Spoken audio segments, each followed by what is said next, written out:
Hola, ¿qué tal amigos? ¿Cómo están? Muy buenas noches. Yo soy Esdras Chabot y esto es Dinero y Poder. El Congreso de la Unión y los congresos locales son un poder legislativo caro y poco transparente, reveló el reporte legislativo de Integralia Consultores. Entre 2002 y 2014, el presupuesto del Congreso Federal creció 54%, mientras que el de las legislaturas estatales 110%. Nos acompaña aquí en el estudio de Dinero y Poder Luis Carlos Ugalde, director general de Integralia Consultores. Luis Carlos, buenas noches, gracias por estar aquí con nosotros. Mauricio González, Ernesto Cervera. Buenas noches. Gracias. Buenas noches. Datos que hablan, por un lado, de un Congreso muy caro, muy caro, más allá de los bonos y lo que se quieran dar o no darse, y por otro lado, el hecho de que hay una opacidad total, absoluta, en donde pues cada vez, cada descubrimiento que hace la prensa de una irregularidad parecería ser que ya no hay más y se van acumulando. Aquí estamos hablando de un poder legislativo que requiere sin duda una muy importante reforma a su propio mecanismo de funcionamiento. Sin duda es caro, pero es más preocupante que sea opaco, porque el problema de que sea caro es los usos alternativos o el costo de oportunidad de ese dinero. Son aproximadamente 300,000 millones de pesos en los últimos 13 años. ¿Es mucho, es poco? Bueno, si los resultados fueran muy buenos, sería bueno. Qué bueno que invertamos en poderes legislativos. El problema es que el dinero que se está invirtiendo en general está distorsionando la función de los congresos. ¿Por qué? Porque cada vez más en los congresos estatales, sobre todo, está yéndose mucho dinero para gestoría de política y de recursos. Ese se sabe en qué se lo gastan, porque luego aparecen choferes que son asesores. No, pero es para labores de dar becas, para dar dinero, para dar varillas, para dar cemento. Esto que llaman labores de gestoría. Los diputados están descubriendo que es más importante la gestoría que hacer leyes. ¿Por qué? Porque tú llegas a una comunidad y a la comunidad no le interesa que le digas cómo estuvo la reforma de telecomunicaciones. Le interesa que le lleves beneficios económicos tangibles para su vida cotidiana. Entonces, los diputados están empezando a descubrir que vale más hacer estas labores para construir una carrera política que legislar. Y los gobernadores están descubriendo que si sueltan un poco de dinero para esas funciones, pues en realidad tienen a un Congreso apacible, amigable, distraído, y los congresos dejan de hacer su chamba, que es vigilar al Ejecutivo. Es un fenómeno de corrupción, finalmente. Es una corrupción de la función y una corrupción porque alguna parte de ese dinero se queda en el proceso, en el bolsillo de algunas personas. Ernesto. Desafortunadamente, cambiar esta situación, Luis Carlos, no va a ser fácil. No. Llevamos una inercia de muchísimo tiempo construyendo un sistema de esta naturaleza. ¿Por dónde empezar? ¿Dónde empezamos a cambiar este modelo? Quitando pluris, quitando a nivel federal, que vamos, hay una cierta trayectoria que va en contra de los propios incentivos que tienen ellos mismos para autolegislarse y autoamarrarse las manos. Pero me preocupa muchísimo los estados. Los estados cada vez es un boquete más grande y no hay manera de cambiar. Cuando tú ves los estados que más ha crecido su presupuesto, por ejemplo, encuentras Quintana Roo, 273% términos reales, todo esto en 8 años. Yo no sé qué organización humana puede triplicar su presupuesto, en qué se gasta, no sé. Pero el hecho es que lo ha ocurrido y en Quintana Roo, por ejemplo, vemos un fenómeno. Es uno de los estados más endeudados. El año pasado se le autorizó 5,000 millones de pesos adicionales al gobernador y el Congreso votó con la mano levantada cuando en pocas horas analizaron la propuesta. Esos congresos están haciendo mal su trabajo en parte por el confort. Recibes mucho dinero, te vuelves parte del problema y no de la solución y dejas de hacer tu chamba. ¿Por dónde empezar? Yo creo que platicándolo, diciéndolo, pero esto no tiene muchas consecuencias. Nosotros llevamos diciendo esto en Integralia años y no pasa nada. Pero hay una luz al final del camino que es la vía jurídica. Por primera vez el IFAI, el Instituto de Acceso a la Información, ya es la autoridad última en temas de transparencia del Congreso. Antes no lo era. Y eso quiere decir que uno puede empezar a pedir información de los grupos parlamentarios, de las labores de gestoría que se dan. Van a negar la información, pero al final el IFAI, si tiene la valentía, y yo espero que sí la tenga, puede empezar a sancionar a los poderes legislativos, puede imponer multas y obligar a base de dimes y diretes que en pocos años tengamos esto ya transparentado y que se reduzcan estas bolsas discrecionales. Esto genera adicción, esta lana genera adicción. El otro día, una ex legisladora del Estado de México me decía, mira Luis Carlos, en el Estado de México hay una cosa que se llama PAC, Programa de Acción Comunitaria, que hace pocos años eran 2.5 millones de pesos al año. Entonces, en adición a todo lo que te dan 2.5 millones que pues no tienes que comprobar porque los costales de cemento o las quesadillas que das los domingos, pues no hay factura. Entonces, mucho de eso se queda en el bolsillo de los legisladores. ¿Por qué no hay factura? Pues, ¿dónde la compras o qué? Bueno, porque ¿Robada, imagínate que compras costales de cemento y te dan factura. Ajá. ¿Y quién garantiza que eso lo entregaste a gente de carne y O hueso? lo vendiste. O lo vendiste como tal. Entonces, siempre en este tipo de labores de gestoría hay espacio para la corrupción, pero sobre todo, el Congreso no está para hacer política social, porque además lo hacen mal. La Asamblea Legislativa del DF el año pasado empezó a dar becas. No había padrones de beneficiarios, no había criterios de excelencia para escoger a los becarios. Las universidades seleccionadas para estas becas eran unas medio patito y no se sabe dónde quedó el dinero. Muy mal que el Congreso quiera hacerlo, pero es muy atractivo para los diputados.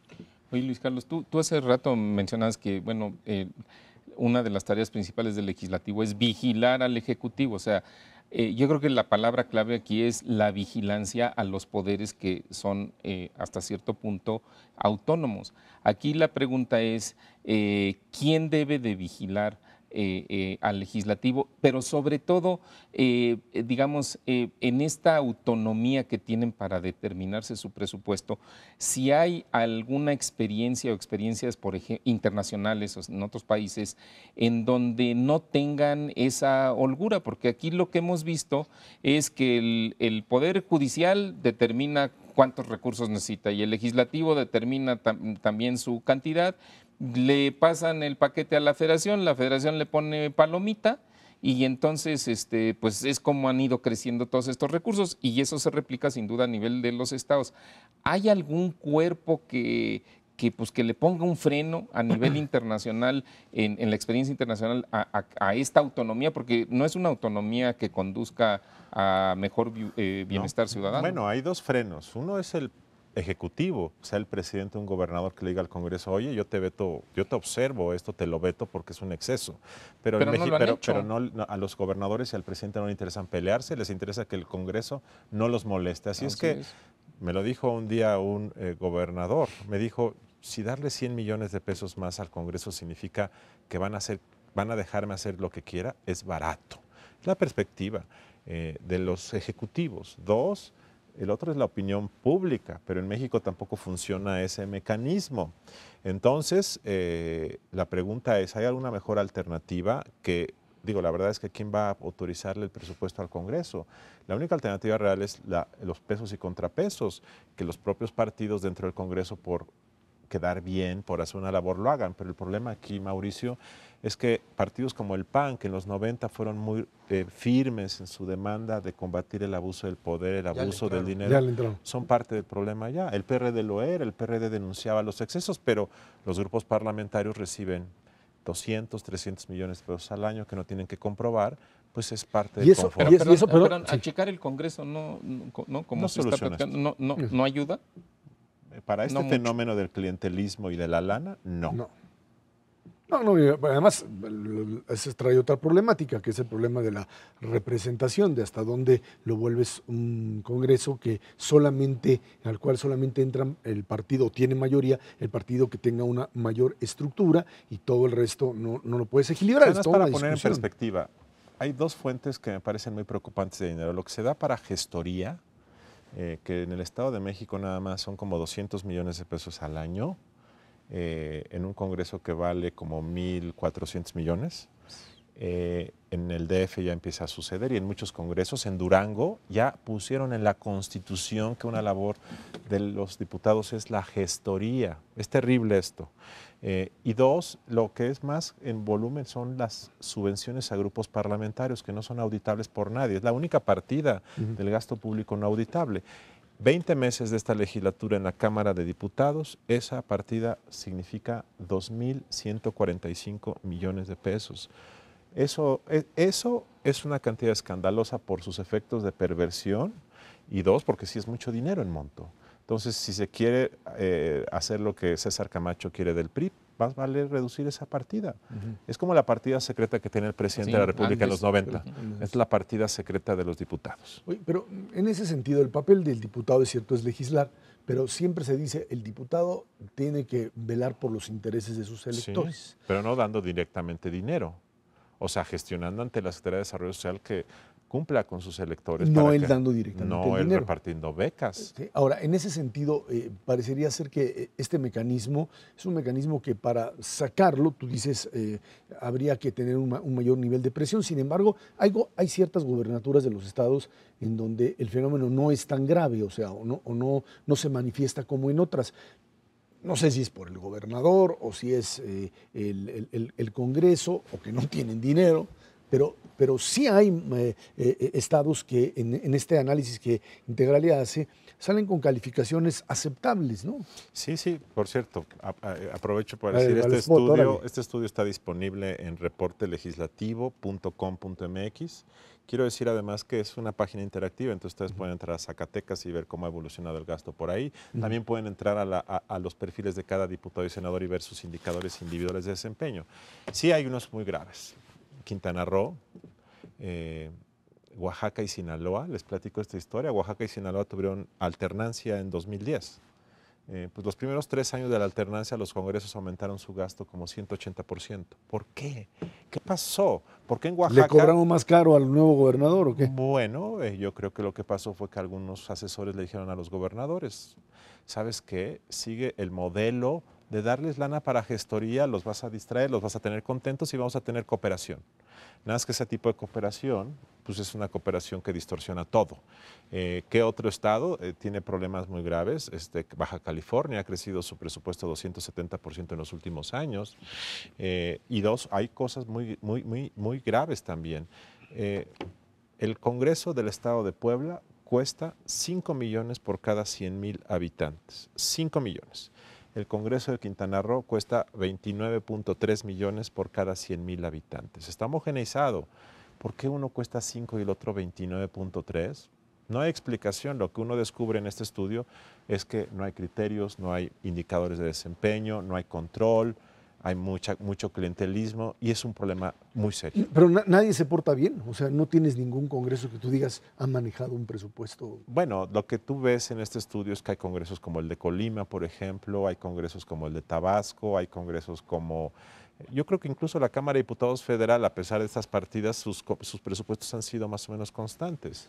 Pero en general la tendencia es muy parecida en todo el país porque no hay incentivos para ser diferente. Oye, desafortunadamente yo sí quisiera volver al primer punto con el que arrancaste. Sí hay un costo de oportunidad. Y esos montos globales a nivel nacional podrían satisfacer los presupuestos de secretarías enteras o de programas específicos que podrían verse fortalecidos en el muy corto plazo, como es la seguridad o como puede ser la propia educación. Sin duda alguna, ahí hay un punto fundamental pues que no está de más.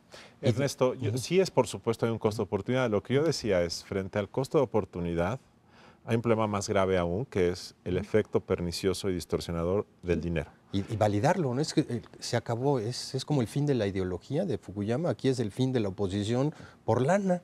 Sí, efectivamente. Desvirtúas la función del legislador, Así es lo que pasa. No solamente el mal uso de la lana, sino que no sirve en su propósito. Y este efecto de que distorsiona su función es más grave a la larga sobre las finanzas públicas porque ya no vigilan al gobierno, ya no hacen los presupuestos, ya no se preocupan. Entonces el desperdicio, consecuencia de esto sobre las finanzas públicas, es más grave que los 300,000 millones que nos cuestan. Claro, ahora, el otro problema es que armas reformas fiscales que nos cuestan cada vez más, porque se dice México es un país en donde no se pagan impuestos, etcétera.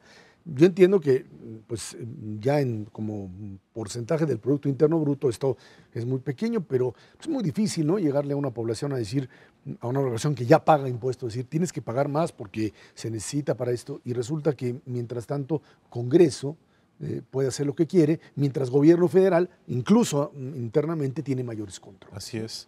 En 2 semanas, por cierto, Integral va a publicar un estudio sobre cómo se negocia el presupuesto en México desde un punto de vista político en los últimos 15 años.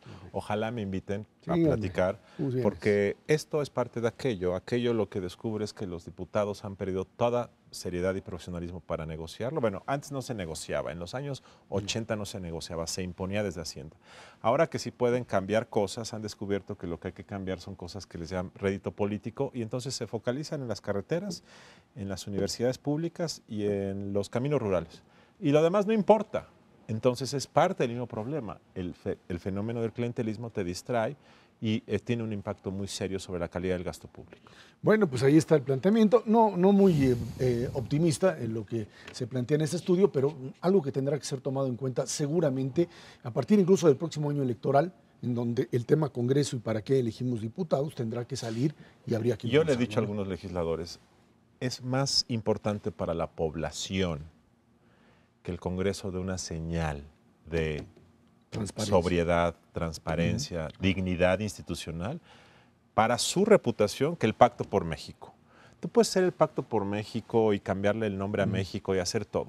La gente no te va a valorar eso porque ni le entiende. Lo que sí va a valorar es cuando vea que los diputados y los senadores se están poniendo en austeridad. Luis Carlos Ugalde, director de Integralia Consultores, muchísimas gracias. Gracias. Vámonos a una pausa. Esto es Dinero y Poder.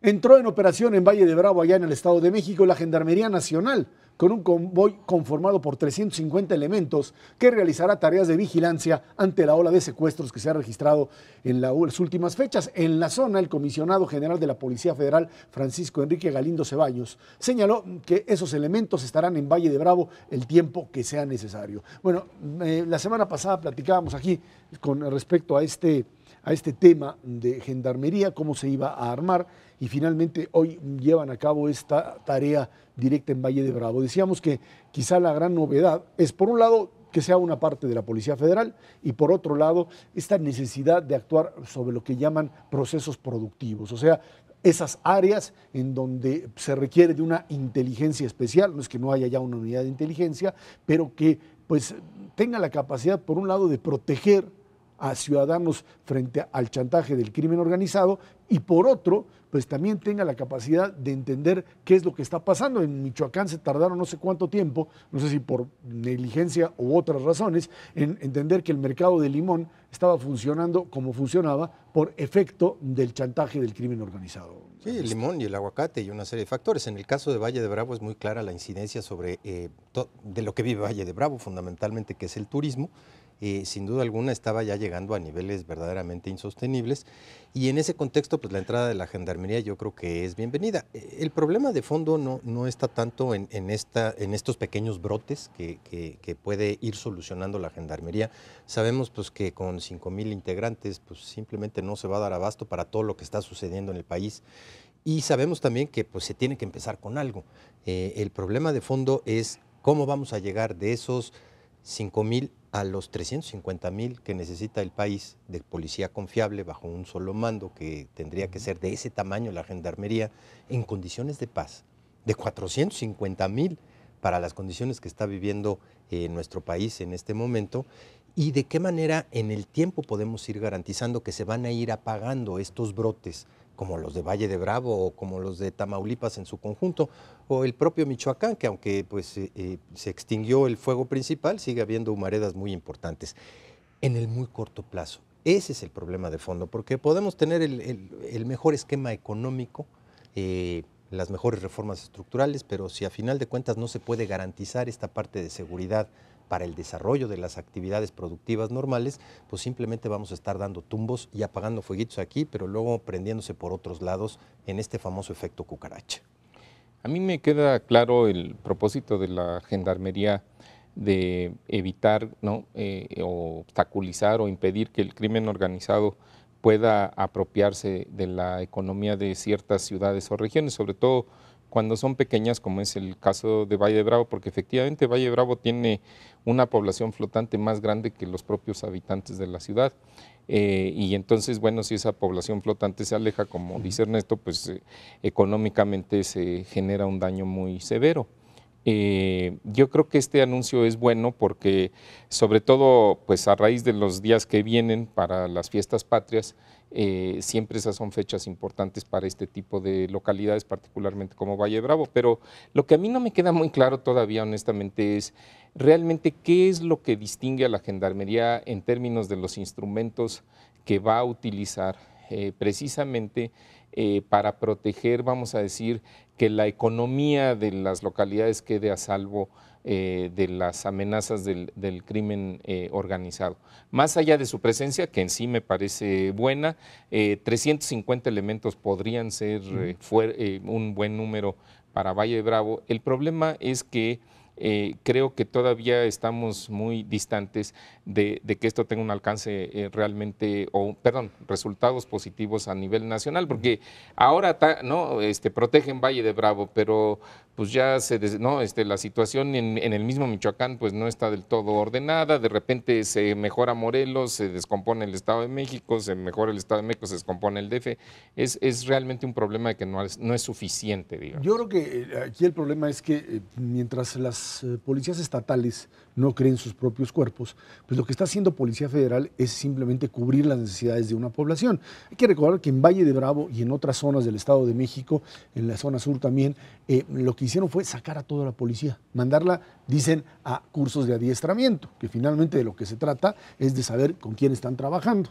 si están trabajando con el gobierno o están trabajando con el crimen organizado. Y a partir de esto, pues prácticamente cederle el control a la federación, bajo el argumento de que, bueno, pues eventualmente el propio gobierno, los propios gobernadores tendrán que asumir de una o de otra manera esta responsabilidad. Estados como Tamaulipas o como Guerrero son hoy estados que van a requerir de esta fuerza, sin duda alguna, porque hay que recordar que son dos elementos los que plantearon para armar este grupo. Uno es policía ciudadana, o sea, gente que no haya estado en la policía ni en el ejército antes, por supuesto sin antecedentes penales, que tenga una determinada capacitación. Y dos, esta necesidad de intervenir en procesos económicos.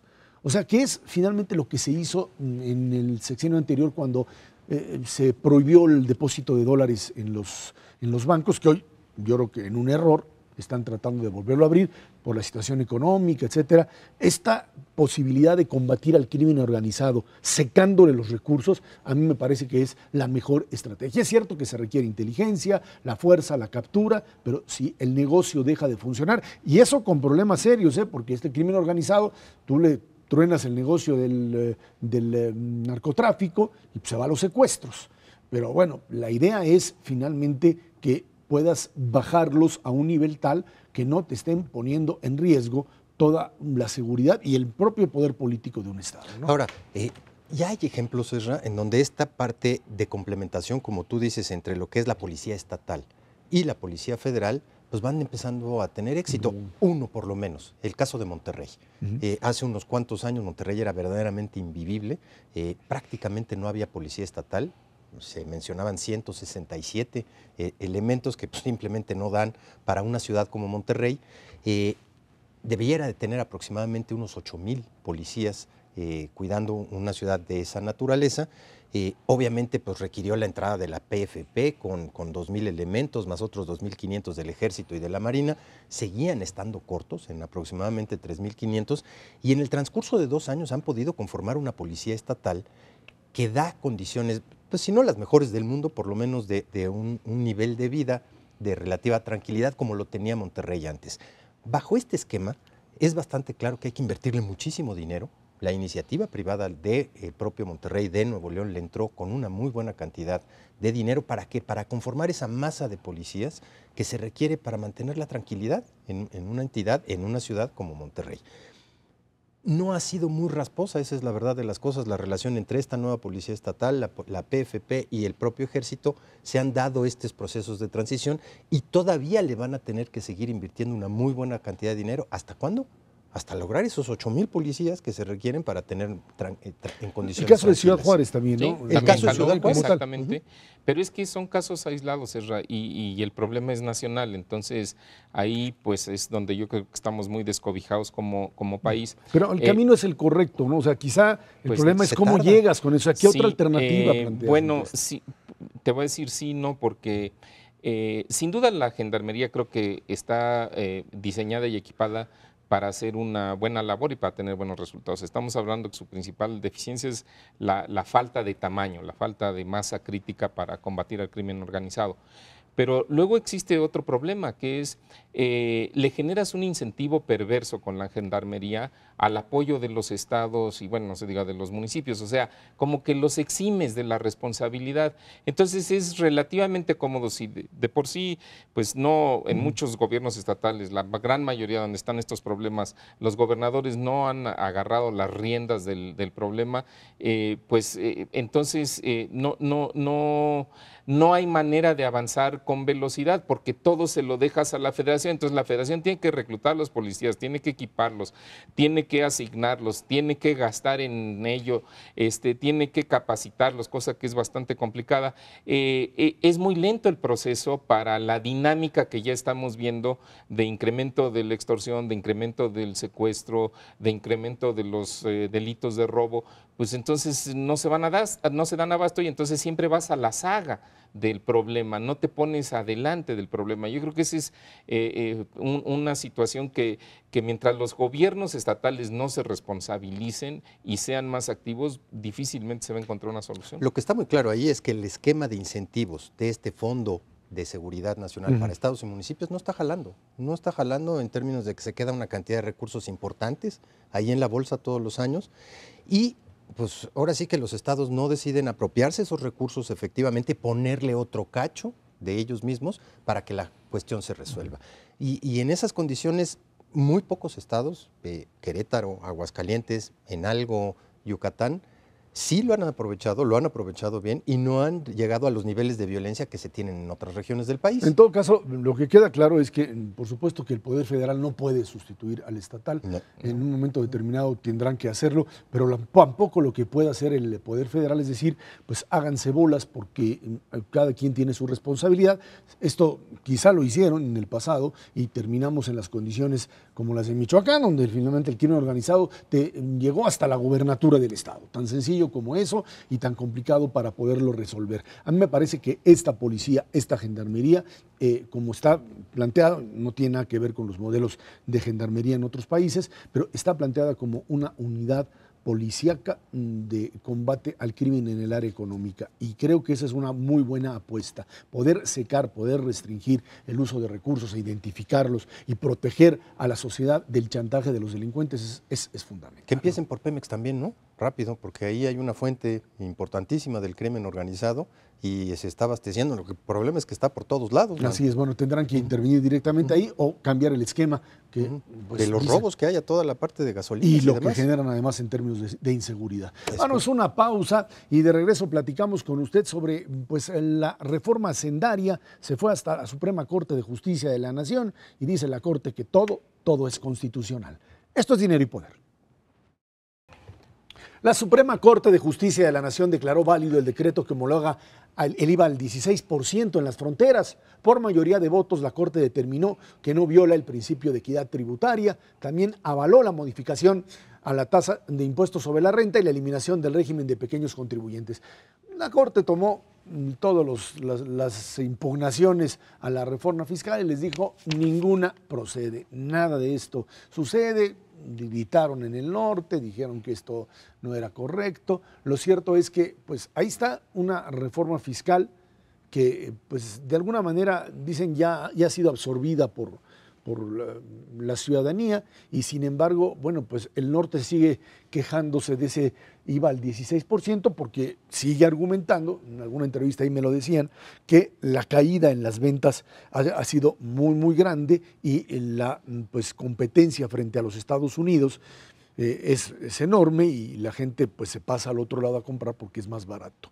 Ahí está, no sé hasta dónde esto pues cuente en la óptica propia del gobierno, va a ser una bandera política para Acción Nacional y para muchos del sector empresarial. Sí, sin duda alguna, con miras a las elecciones del año que entra, pues es de los pocos argumentos que puede tener el PAN precisamente para defender su voto en la zona fronteriza. Yo te diría, no es un fenómeno nuevo. La verdad es que la zona de México y la zona de Estados Unidos en la frontera compiten desde hace un buen rato.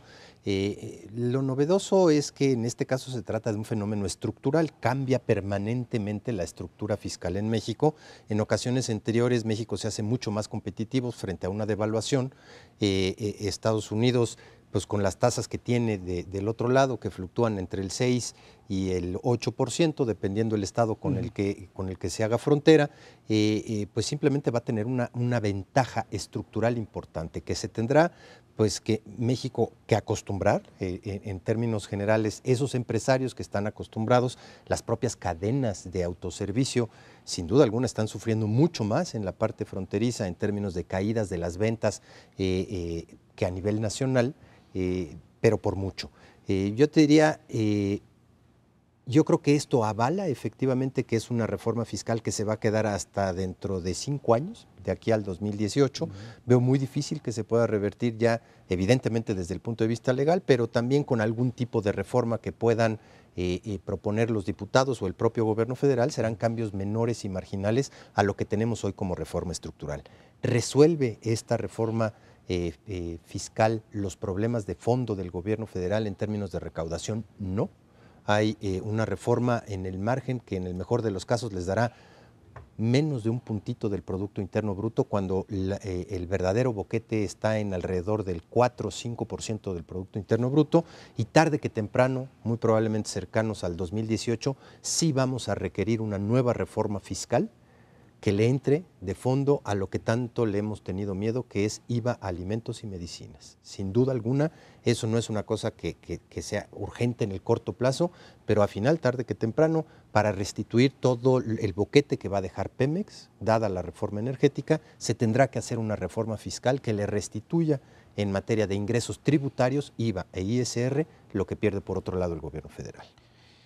Yo recuerdo, bueno, nada más para comentar con el auditorio, esto de la homologación del IVA aplica a las ciudades de la frontera norte en una franja de 20 kilómetros, ¿no? Entonces, digamos que es una situación bastante acotada, no ha tenido, no creo yo que vaya a tener honestamente un impacto nacional, pero yo recuerdo haber leído algunas investigaciones, algunos documentos que hicieron, por ejemplo, el Colegio de la Frontera Norte y algunas otros, pues, gentes conocedoras de la economía fronteriza, que es una economía muy especial, y los argumentos que daban en contra de la homologación del IVA era que se iba a generar mayor inflación, que se iba a perder competitividad, que se iban a bajar las ventas y que en general la economía regional se iba a deteriorar. Y busqué la evidencia de la inflación, ya pasaron 7 meses de este año y la verdad es que no encuentro realmente una gran afectación, Mira, en los primeros 7 meses del año, que es para los que tenemos información, la inflación a nivel nacional ha sido 3.9% a tasa anual, enero-julio contra enero-julio del año pasado. Las ciudades donde existe una medición del INEGI de la inflación, te doy por ejemplo el caso de Ciudad Juárez. En el año la inflación en Ciudad Juárez fue de 4%, o sea, no se dio este aumento estrepitoso de precios como se pensaba. En Matamoros la inflación fue de 3,5%, está por debajo del promedio nacional. Simplemente como ilustración, la Ciudad de México en ese mismo periodo tuvo una inflación de 4.3%, o sea, más alta que las ciudades fronterizas para las cuales conocemos la información. Entonces, creo que no ha habido tal efecto. Probablemente ocurrió algo el primer trimestre, no quiero llenar al auditorio de cifras, ahí sí se notó que las ciudades fronterizas empezaron a subir los precios más rápido, pero conforme fueron pasando los meses, lo fueron absorbiendo. Sin duda existe malestar en el empresariado y sin duda va a ser bandera política del PAN. ¿Por qué? Porque mayor IVA significa menores ganancias. Pues no, a nadie nos gusta pagar impuestos. Bueno, creo que a Macario sí, pero a nosotros, pero no está hoy con nosotros. Pero no, a los ciudadanos comunes y corrientes no nos gusta pagar impuestos. Entonces, desde luego, te suben los impuestos, significa menos ganancias en tu comercio, menos ganancias en tu producción. Obviamente, pues vas a estar molesto porque le estás entregando al fisco recursos que de otra manera te podrías quedar en lo personal o en tu empresa. Entonces, francamente, creo que la evidencia es débil, pero no la bandera política, porque todo el mundo puede salir a decir que la situación es caótica, que han dejado de vender, que ya no vienen los turistas, aunque sea por otros factores y no necesariamente por el incremento del IVA en las zonas fronterizas. Ahora, yendo a los otros dos, más allá de lo que ya está dado, hay una reforma fiscal, está avalada por la Suprema Corte de Justicia, va a ser un problema de instrumentación, especialmente para los pequeños comercios en nuestro país. Si hay algo de lo que se acusó a la reforma fiscal en su conjunto es que no generaba los incentivos suficientes para la formalización de este sector informal en México, que es enorme, probablemente uno de los más grandes del mundo, en donde hay, pues de acuerdo con cifras del INEGI, cerca de 14 millones de personas directamente involucradas con el comercio informal en las diferentes ciudades del país, pero pues la informalidad alcanza mucho más que solamente esas 15 millones de personas determinadas por el INEGI. ¿Cómo hacerle precisamente para que estas personas empiecen a incorporar a la parte de formalidad? Sin duda alguna, pues tendrá que ser uno de los elementos fundamentales la parte fiscal. Y esta parte que avaló ya la Suprema Corte de Justicia, pues tendrá que ser instrumentada, y en esta parte de instrumentación es donde surgen muchas dudas de que seamos capaces de incrementar esta parte de recaudación fiscal hacia adelante de la manera que requiere el gobierno federal. Bueno, lo cierto es que la interpretación propia de la Corte hace pensar que una buena cantidad de las reformas establecidas o aprobadas están en línea, digamos, con la percepción de constitucionalidad de la Corte. Sí. Y ahí es donde pues, las otras reformas de las que hablábamos en algún momento, o las propuestas de consulta sobre reformas, pues va a ser muy difícil que en esta lógica mayoritaria de la Corte puedan transitar, o sea, puedan generar, va a ser muy difícil. La consulta popular para la energética. Reforma energética, o el tema, incluso el tema propio de los plurinominales, lo que el PRI plantea, porque pues ahí también se trata de una reforma política que tuvo cambios muy de fondo, que de alguna manera pues va a ser un poco complicado que se puedan llevar al terreno de la votación. Está el tema de salarios mínimos, al rato hablamos de eso, pero lo cierto es que parecería que todavía esta idea de que se legisla en México y a ver qué dice la Corte, esto ya pasó. Me queda a mí muy claro que uno de los puntos fundamentales a partir de los cuales se genera una determinada legislación es que hay una coordinación con la mayoría de los señores de la Corte para que no te vayan a echar para atrás las reformas, porque sería medio absurdo. Parecería que en otro momento, a lo mejor si hubiese un choque entre poder legislativo y judicial o el propio ejecutivo, esto podría suceder. Ahora, tratar de que la Corte te dé la razón es muy difícil, no porque esté, digamos, vendida, como se dice, al Poder Legislativo, sino porque pues simplemente se hace la consulta así como lo redactamos, pasa o no pasa.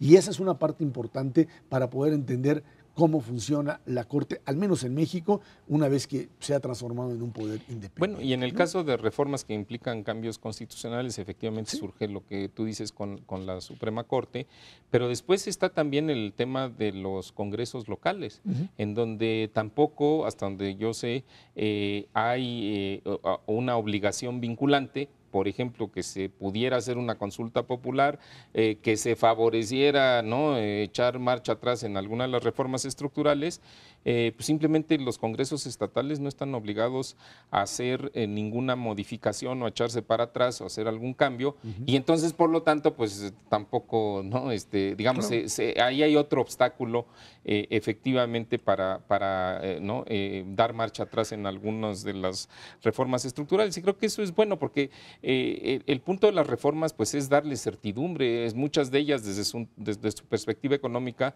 pues es abrir nuevos mercados, es atraer nuevos inversionistas. Si no da certidumbre de alguna manera, pues eso tampoco va a ocurrir, y yo creo que sí se hicieron esas consultas que tú dices, pues, y creo que pues sí, desde luego, para actuar en congruencia. Cierto paso. Ahora, el punto fundamental es de aquí para adelante el timing de la discusión y la resolución en torno a la posibilidad de una consulta popular y la resolución de la Suprema Corte de Justicia vis a vis las elecciones del 2015.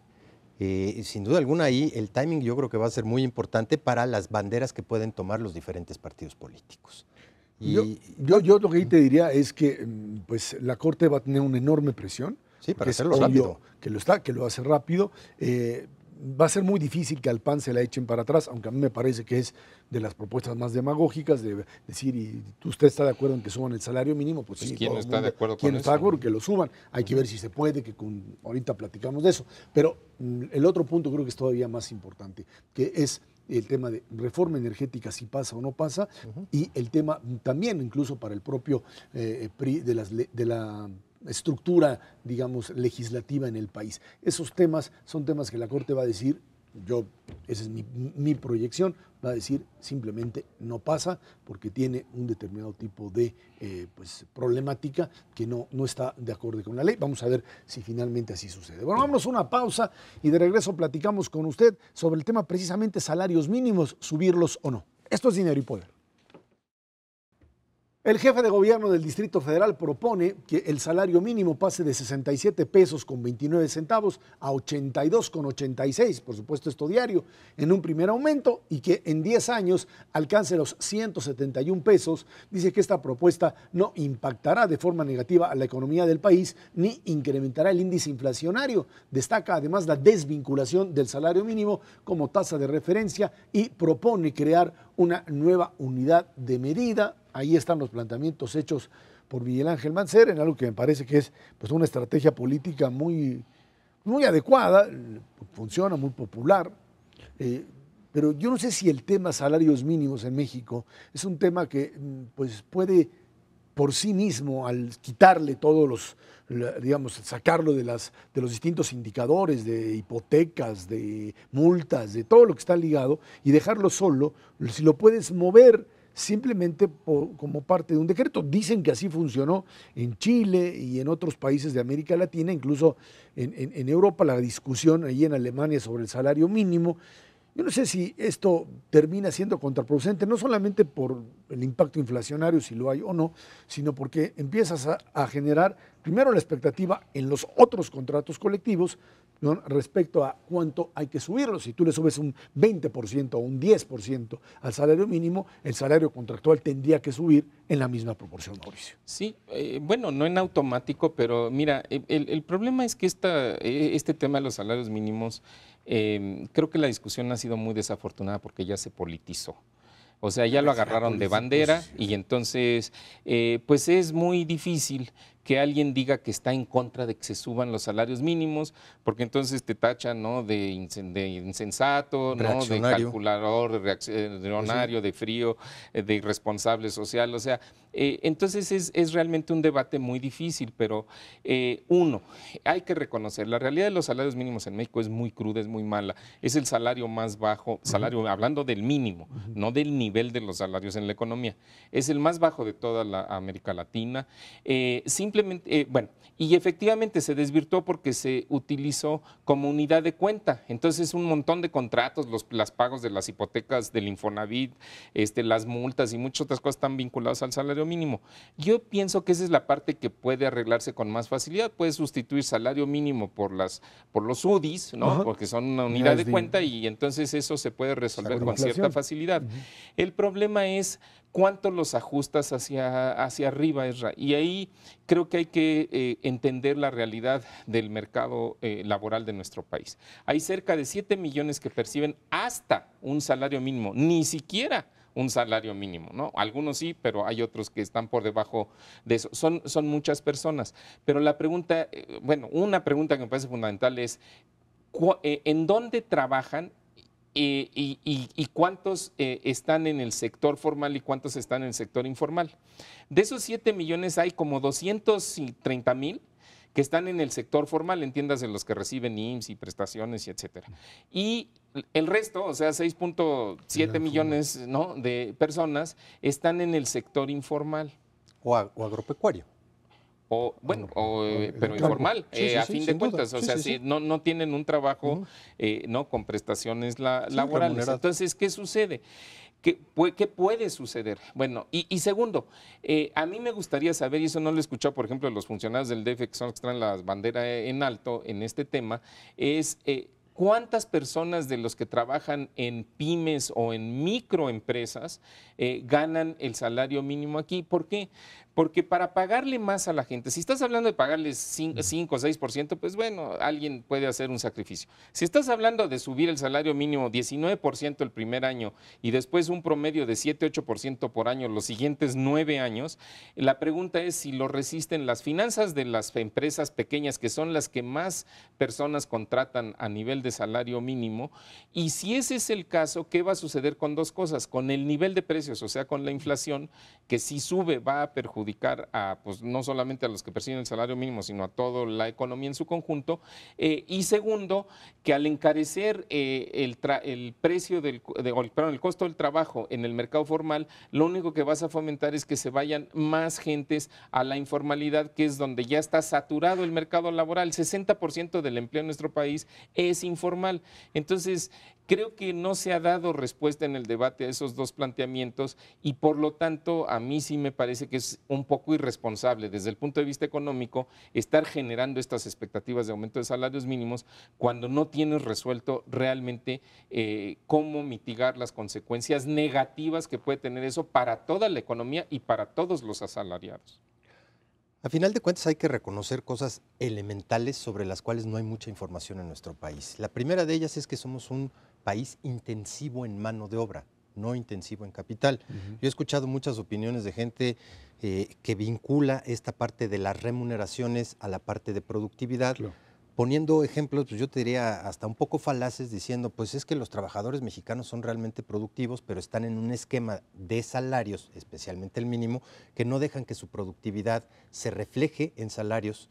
Y te ponen como ejemplo, tomemos a un trabajador mexicano que gana muy poquito aquí en México, se brinca del otro lado, va a Estados Unidos y de repente es muy productivo y gana, no el doble, gana 10 veces más. Claro, porque se va a una economía que es intensiva en capital y donde el trabajo, aunque haya muchísimos trabajadores, es escaso respecto al capital.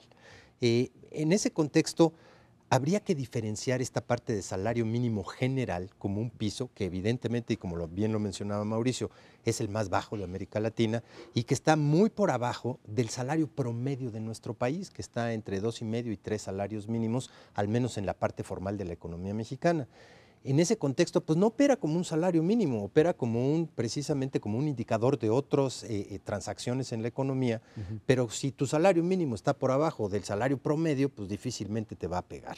Llevarlo de un solo jalón a ese nivel promedio, pues va a tener consecuencias dramáticas en algunos sectores de actividad, especialmente para empresas pequeñas y medianas, pero para sectores muy específicos, esta parte de ir como un ferrocarril donde pues si a los que ganan un salario mínimo se los llevan a 2, los de 2 van a querer los de 3 y empiezas a tener un empuje de costos realmente muy fuerte.